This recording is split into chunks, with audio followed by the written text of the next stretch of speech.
Have that it is time for us to get started this morning. A little light, but maybe we'll have some others wander in here in a moment. It's a little drizzly outside.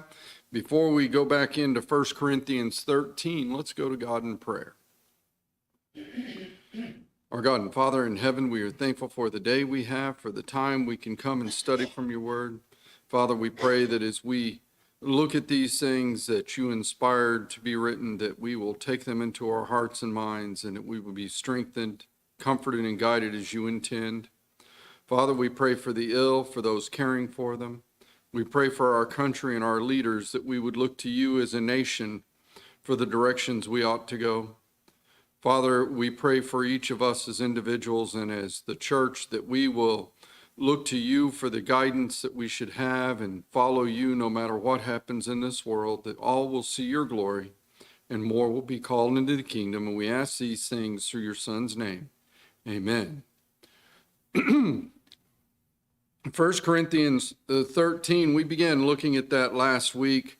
That we basically got through the end of verse 4. So real quickly, let's just read the first 7 verses just to get us back to where we were, and then we'll begin to look deeper. It says, "Though I speak with the tongues of men and of angels and have not charity, I become as sounding brass or a tinkling cymbal. And though I have the gift of prophecy and understand all mysteries and all knowledge, and though I have all faith so that I could remove mountains and have no charity, I am nothing. And though I bestow all my goods to feed the poor, and though I give my body to be burned and have not charity, it profiteth me nothing. Charity suffereth long and is kind. Charity envieth not. Charity vaunteth not itself, is not puffed up, doth not behave itself unseemly, seeketh not her own, is not easily provoked, thinketh no evil, rejoiceth not in iniquity, but rejoiceth in the truth, beareth all things, believeth all things, hopeth all things, endureth all things." As we think about love and what it is put forth here, this idea of charity or love espoused in the chapter, it helps to step back and put ourselves in context again. What's being discussed, we'll see in verse 8, but coming out of chapter 12 is the idea of spiritual gifts. Paul now says he wants something better for them. Remember the end of chapter 12. He wants to show them a more excellent way. There seem to have been envies and strife over the idea of spiritual gifts in the Corinthian church and who had the best one. We see that in many times in life, don't we? Football season's about to start. The big questions are already being asked. Who's got the best team? Who's going to be the best at this? Who's going to be the best at that? Jody, there's none of this with kindergartners, is there? Nobody wants to be the best at anything, do they? Yeah. We understand it. You put 2 kids together, and what's going to naturally occur at some point?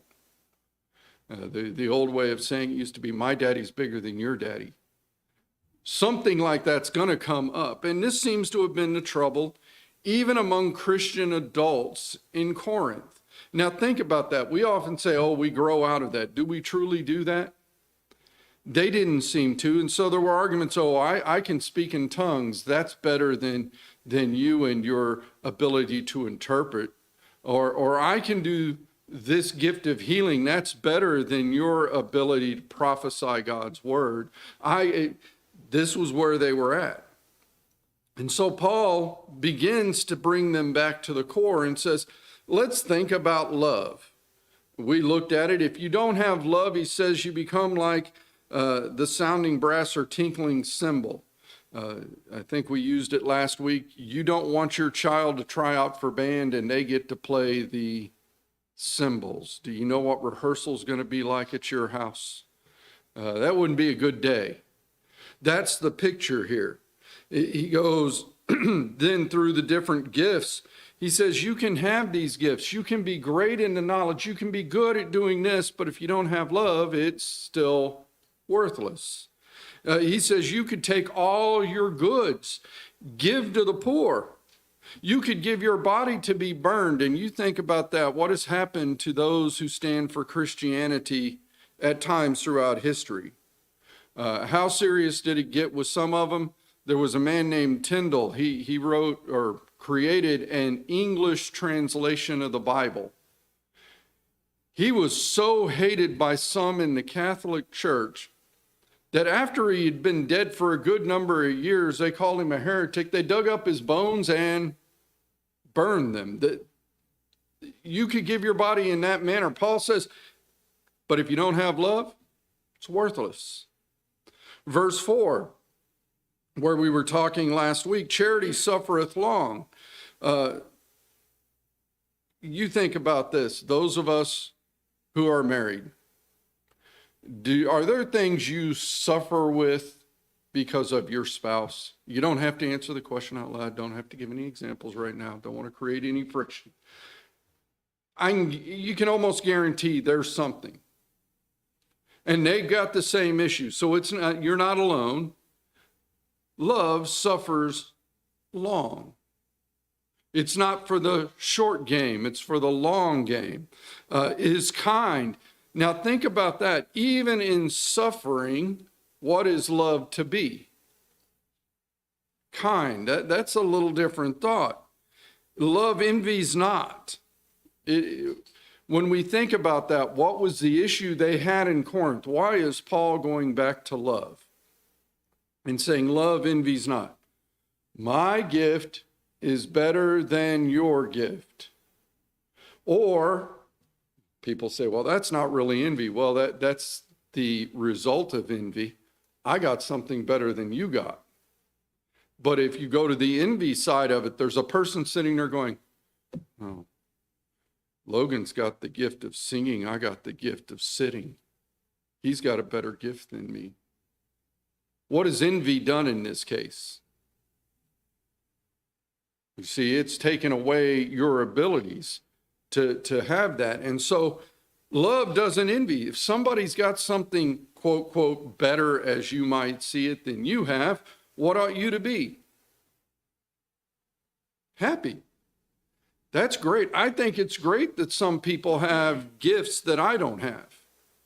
There are things that are needed in that, and that's what envy is talking about. And we got down really, as my note shows it, to this last one. Charity vaunteth not itself, is not puffed up. The example here, grades in school. You get good grades, you don't have to flash them around. What do? Yeah, give them to mama. She'll take care of it for you. What has God said he would do for those who are his children?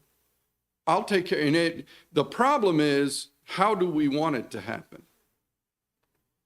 We want it to be like, you think back to the time of Esther, when the king one night couldn't sleep and he said, bring the annals, the history of the nation. There's the reading assignment. He says, that'll put me to sleep. And he has the guy start, it doesn't put him to sleep, but he's got the guy reading it to him, and they come to the spot about Mordecai having saved him from an assassination attempt. And he goes, what's been done for Mordecai? And the scribe looks and they go check. Nothing had been done. He goes, we got to take care of that in the morning. About that time, Haman showed up to work that morning, and Haman thought he was the be-all, end-all, the greatest gift to the king ever seen. And so the king calls Haman in and says, Haman, the king is pleased with someone. What should be done?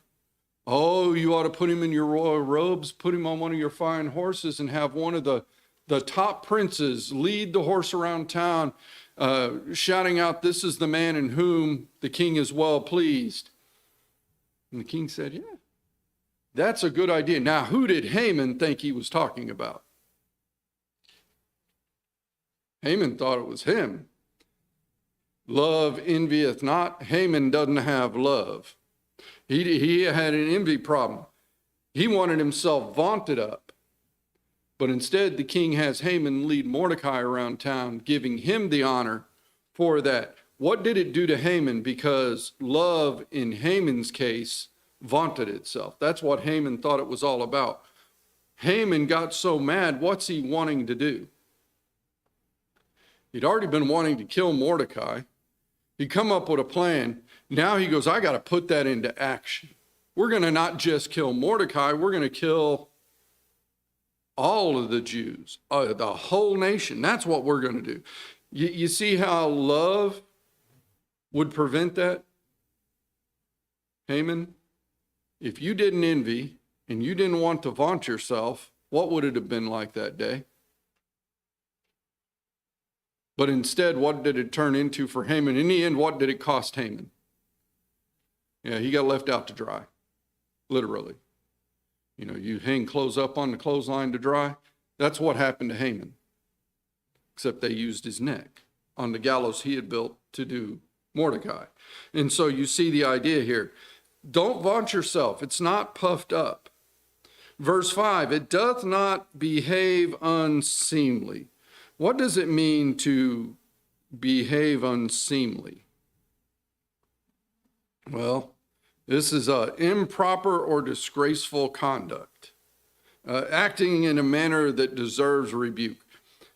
I think many of us have that sometimes. Anybody here ever had that moment when the straw landed and it just broke the camel's back? You're so mad you do something that totally really has nothing to do with what just happened, but it's blown out of proportion and you blow up. What do we do if we have love? Do we try to prevent that from happening? Yes. And that's the reason for love. You don't over-respond to something. Do you sometimes have to respond to something as a parent? Yeah. And depending on what it is how you respond, isn't it? And sometimes you really need to respond. At other times, I had this happen with one of the girls in school. The cell phone fell out of her purse. The teacher said, you're not supposed to have those out in class, took it away. Her purse had gotten knocked over by another student. Did she have the cell phone out in class? If you used half an ounce of common sense, would you have known the cell phone didn't get knocked out in class? You saw the purse get knocked over, the cell phone fell out. All she's doing is putting it straight back in the purse. She's not even doing anything with it. Everyone else is seeing that, understands it. Teacher takes it away, says, oh, you have to lose it to the day. Your parent has to come pick it up. When you think about that for a moment, unseemly, is that teacher responding in a seemly manner or an unseemly manner? Unseemly. Now, you say, but that seems real minor. I'm using it because that's how minor it can get sometimes. How we respond to something. And sometimes we have to say, yes, we have to keep our own mannerisms in mind when this happens, right?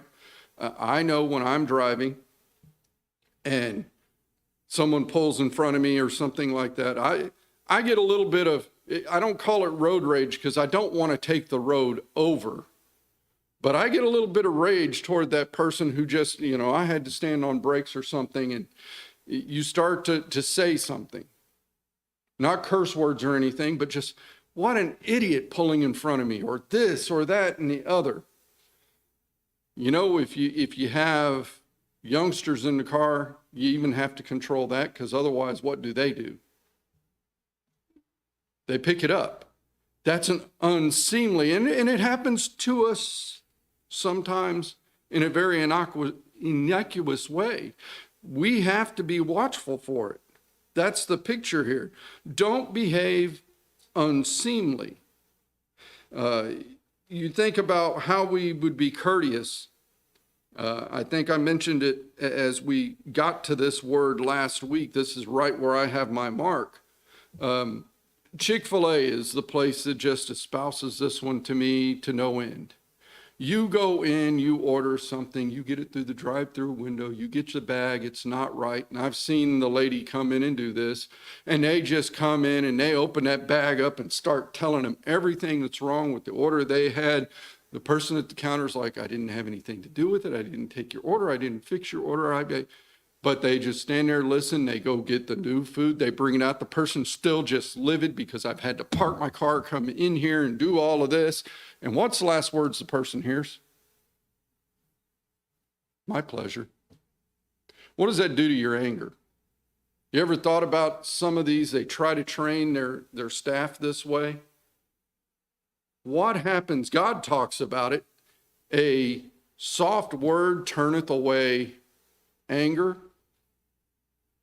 You can be angry and all of a sudden that my pleasure, you've gotten your new food. What does it do to your anger? That's love. Love behaving seemly, and that really folds into the next one. Love does not seek her own.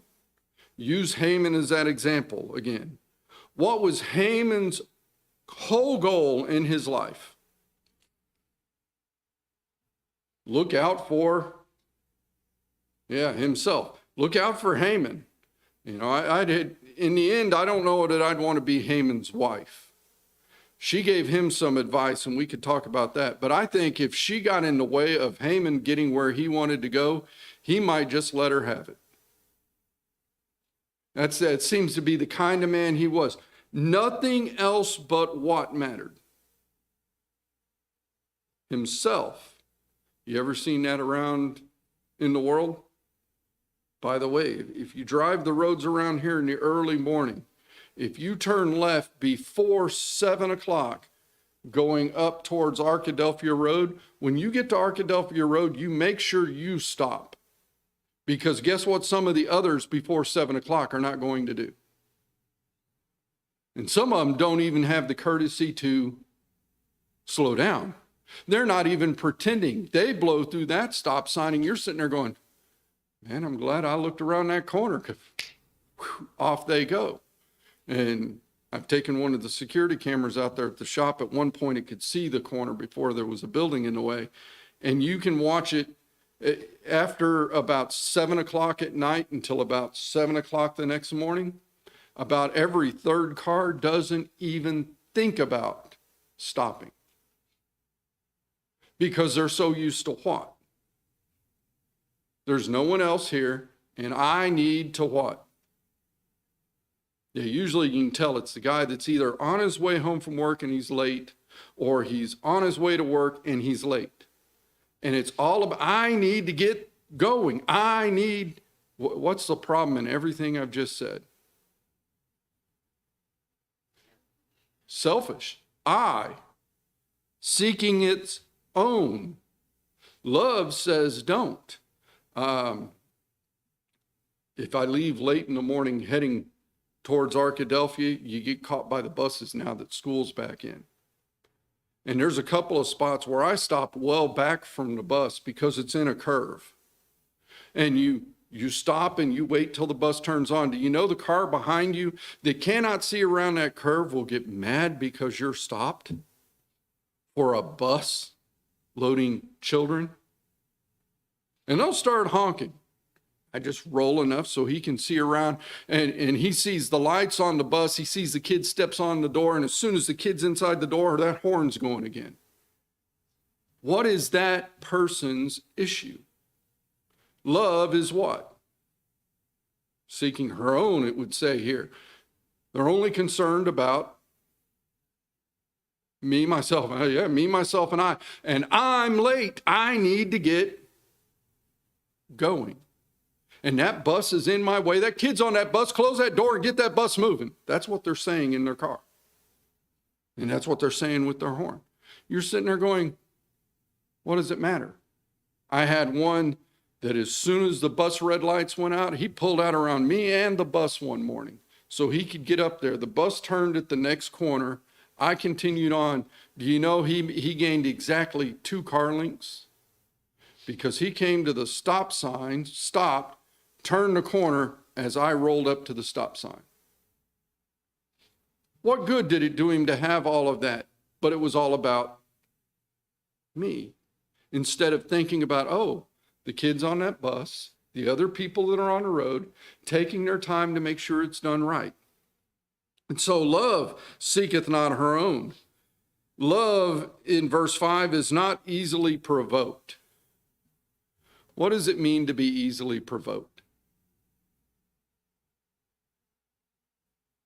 What do you think that, when you think about that, one who is not quick to anger, or I should say, at least not quick to responding in anger. They take in the information, they control the temper, they try to be calm and collected, not, as we would say, flying off the handle. Sometimes, what's the worst response we can give to something that makes us angry? And all of us that are married have faced it at one time or another. You ever said something you know you didn't need to say to your spouse for no good reason other than you were just losing your anger a little bit? That can happen, can't it? By the way, if you're ever having an argument, spouse, friend, anyone, and you feel yourself getting angry, what's the best thing to do sometimes? Call a timeout. Say, it's not that I don't want to continue and I don't want to solve this issue, but I'm about to get angry and say something I shouldn't say or do something I shouldn't do. I feel like I'm about to lose control of myself. What do I need to do? And when the other person hears that, now here comes the problem. What's the other person usually going to do? Don't think spouses for a moment. We try to be a little more courteous, hopefully, to each other. Think about brothers or sisters. Logan, if you'd said that to Cullen, what's Cullen immediately going to do? He's going for the button, isn't he? Right then and there. Yeah, I'll show you. Here, take that one. We see that. My sisters knew how to do it. Oh, they get you right to that point. You say, I'm going to go and walk away for a moment, and they know exactly what button to push or exactly what to say within earshot of mom, that all of a sudden, all that you were about to try to put away, correct, and then come back and take care of the problem has what happened. You see, that's love is not easily provoked. It's hard. It really goes with that next one. Two, love thinketh no evil. When you hear something about someone having something happen, or they get something, or whatever it is, especially something bad happens, what's your immediate thought? They're getting what they deserved. Love thinketh no evil. Someone tells you that they saw Logan's car at the liquor store last night. Is your first response to start calling Logan's mom and saying, Elaine, why was Logan at the liquor store last night? What's Logan out there doing now that he's got his own house? Aren't you watching? Or is your first thought going, I think maybe they saw someone who has a car just like his? Which one comes to your mind first? See, that's part of thinking no evil. What do we usually want to do? We usually go down the evil path, unfortunately. No, we need to learn to think no evil. Think the best about a person, and we'll really get into that when we get down into verse 7. Think the best about a person until when?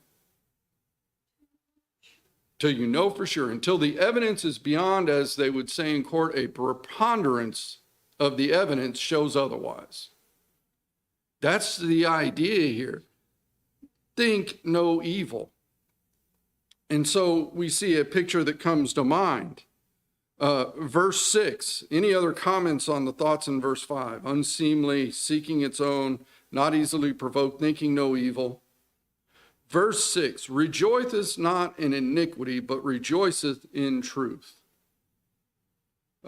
We've been looking at the idea of truth the last few weeks in the sermons, but think about that for a moment. Where do most of us, and if you want proof of this, go home and get your computer out later, not right now, put your phones away, and go to YouTube and just start looking at some of, don't search for what you want at the moment, just start looking at some of the most popular things that are posted. There's really two types of videos that seem to show up in that.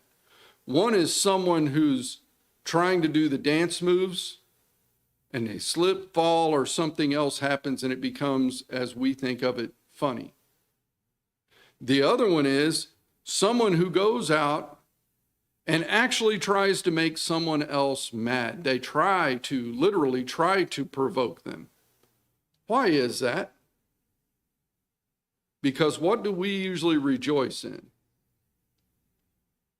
Think about most of the movies we see. What are most of them? What is the pattern for a movie? You ever thought about looking at that? The patterns, by the way, Top Gun Maverick is just a remake of Star Wars: A New Hope. You go watch the movie, you'll understand. All of a sudden, we take a high-speed aircraft, we start flying down a narrow canyon, avoiding guns and missiles that are above us to hit a very, very small target in the middle of a mountain. Sounds just like Star Wars. We have some protagonist in a movie who creates some sort of anxiety and anger, and we see a response to it, don't we? That's the pattern for a movie. And that's what we all look for. If we would not rejoice in iniquity in people's what? Now, in this case, it's truly talking about in sin. But what is it we laugh at the most? I gave the two examples. What are the favorite things to watch? The guy who's, why do they have a program? Is it still running on TV? America's Funniest Videos?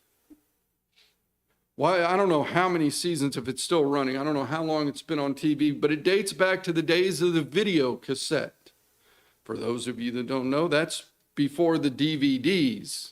And before this whole thing of streaming, you had to actually get, the old big video camera out. It goes all the way back to there. And what was the whole premise of the show?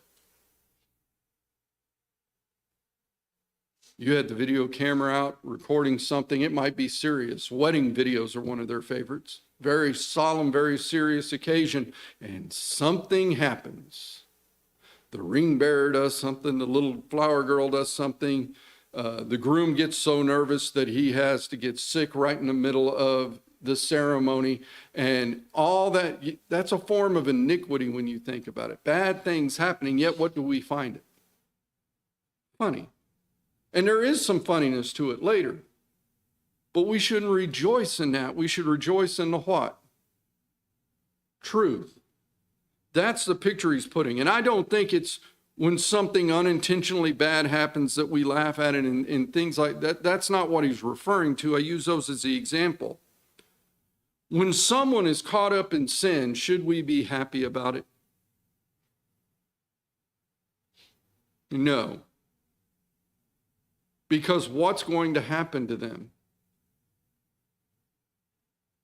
See, that's where we really need to get our thought. A person who is in sin, what is their eternal destiny? And we want to rejoice in it.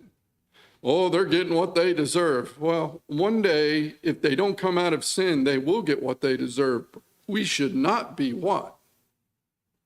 Rejoicing in that. We need to rejoice in the truth.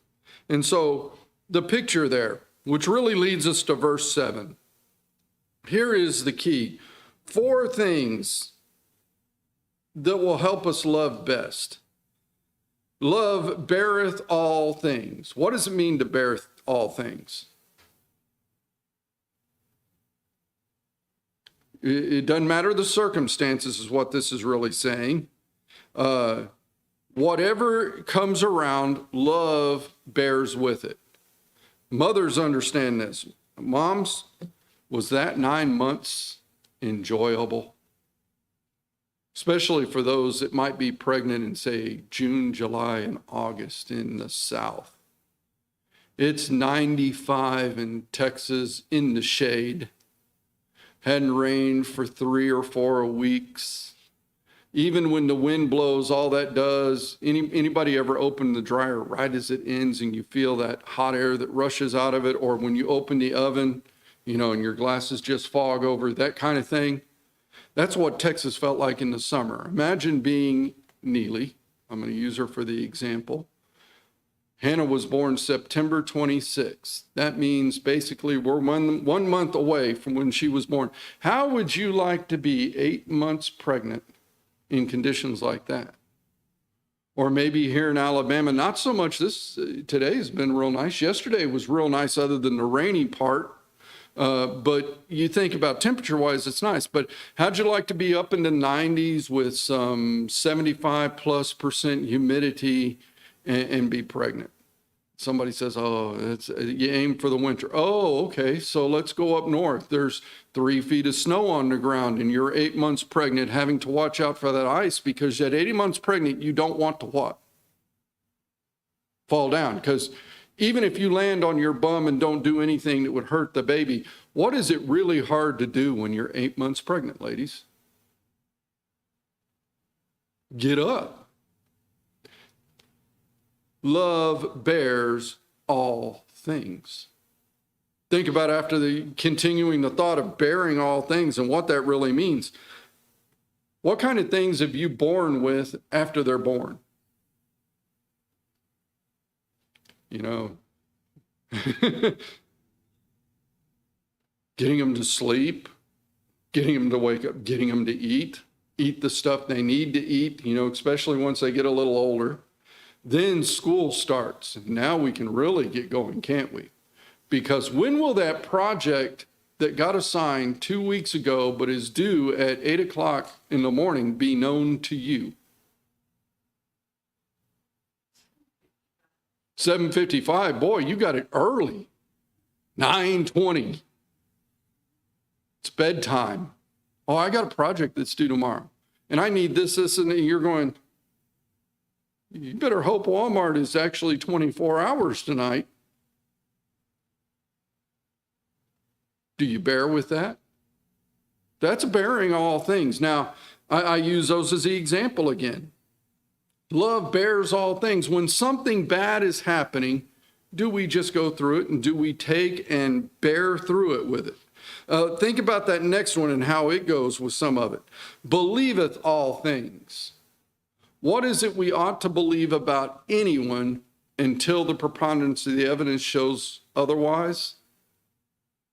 The best. Unfortunately, what do we often not do? Because we've been bearing so much other sometimes, when it comes to that moment we need to just believe all things, what do we have a tendency to do?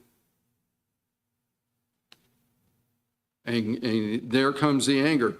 So here are the 4 things. When anything is showing, bear all things, believe all things, hope with all things. What does that mean to hope with all things? What is hope? And this really becomes something to help define to people. Under the current definition and usage in English, when I say I hope, what do I mean? It's really I want, I wish, or I really, really wish. What is the true definition of hope? When you say you hope something, it's not something that's fanciful or that you really wish would happen. It is what? It's a desire plus expectation. Oh, I hope the preacher gives me $100 this morning. What would that be classified as? You can go ahead and say it. Wishful thinking. Why? I have 2 children. One of them just graduated college and the other is in pastry school at the moment.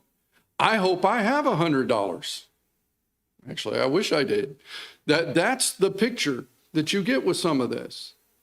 On the other hand, a man, we've used it before, take Bill Gates or what's his name, George Soros or Warren Buffett or any of those, have what?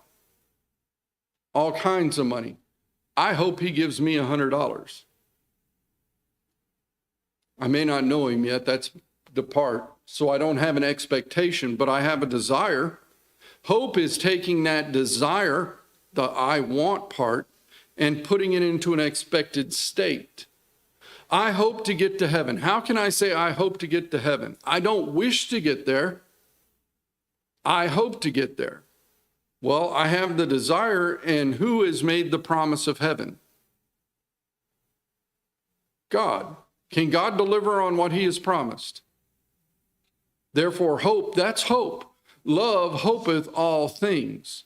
We have the desire with an expected outcome, an expectation to it. That's the picture of hope. Do you hope or do you wish?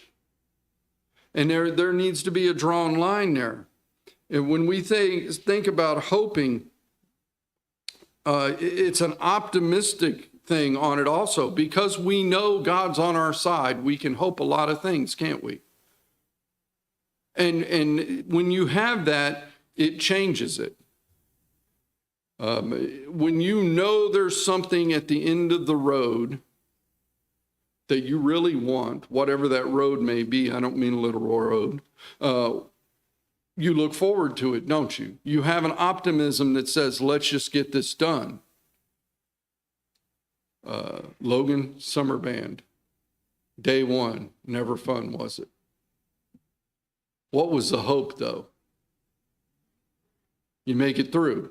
Because if you do, there's something at the end, something of a reward, whatever that may be, depending on what you're doing. For band, and I didn't understand why, but it's, I think, part of human competitive nature. Why do people go out in football and they beat on themselves and each other all week long and then go out and play a game to try to earn more points than someone else? Why do you go to summer band and spend hours upon hours of learning your left foot and your right foot and your directions and in how to play while you're doing all that? What's the reward for it?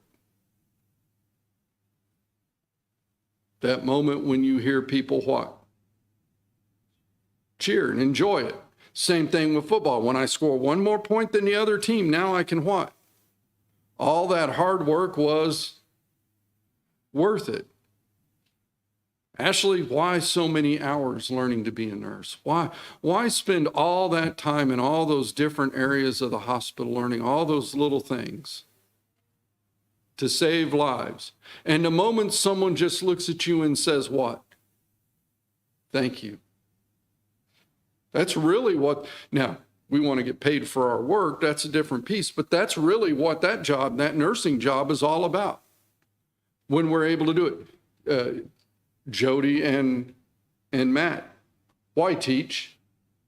You know, maybe kindergarten's a little different. We'll get it in a moment. But for Matt at the high school level, here's what teaching is like. One day you walk into the room and everyone's just,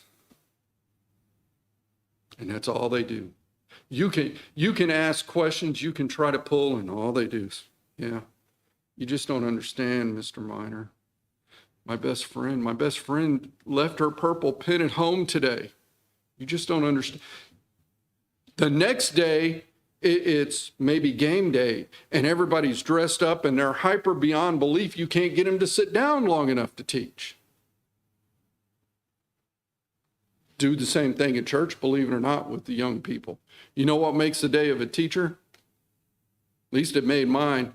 When one of them has been through the U.S. Air Force Academy, is now married, and his parents go see him, and they come back and report that, hey, while we were there, this question came up in class, and Josh said, I don't know, but I know someone who taught me how to look it up.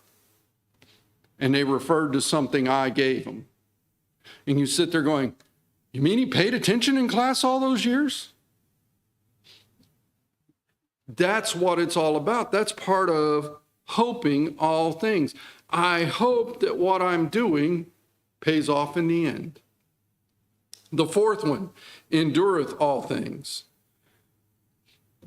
What does it mean to endure?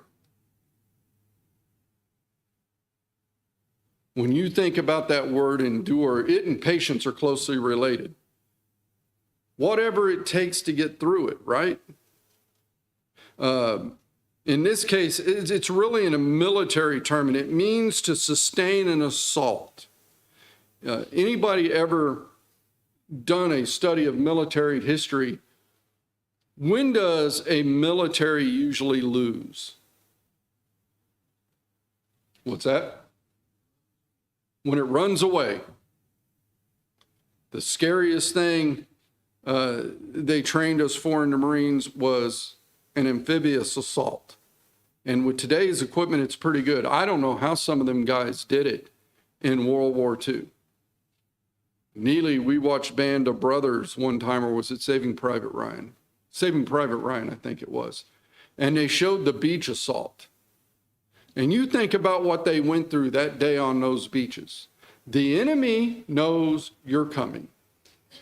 And at least in Europe, which is where this was based, the enemy had to spread out. There was a lot of coastline. You think about it over in the Pacific. How much coastline were there on some of those little islands? Even the big ones weren't very big. The enemy knows you're coming. They aim machine guns straight down the beach. You're coming in a boat that's got a big ramp at the front. With a machine gun, do I have to be very accurate in my aim? No, if I can hit the broadside of a barn, that's perfect, because guess what the door of that boat looks like? The broadside of a barn. They run it up on the beach, they drop the door. What are you immediately assaulted with? Think about the number of lives that were lost that moment. Without leaving the boat, men were going to assault a place, didn't leave the boat. Yet what did they do? What did the guy behind the guy that was in front? Guess what you didn't want to be that day, by the way? Private so-and-so. Because guess where Private so-and-so gets to stand? Right in the front. You're given the honor. You're the first guy off the boat. That's the picture. Enduring. Sustaining that assault. Having to push through. What happens if you don't? And that's the very picture that it gives here. When we think about love, enduring all things, what do we endure because we love someone? So there's love summed up, and that's really where we'll end today. And next week we'll pick up at verse 8. Bear all things, believe all things, hope all things, endure all things. That's love. Till next week.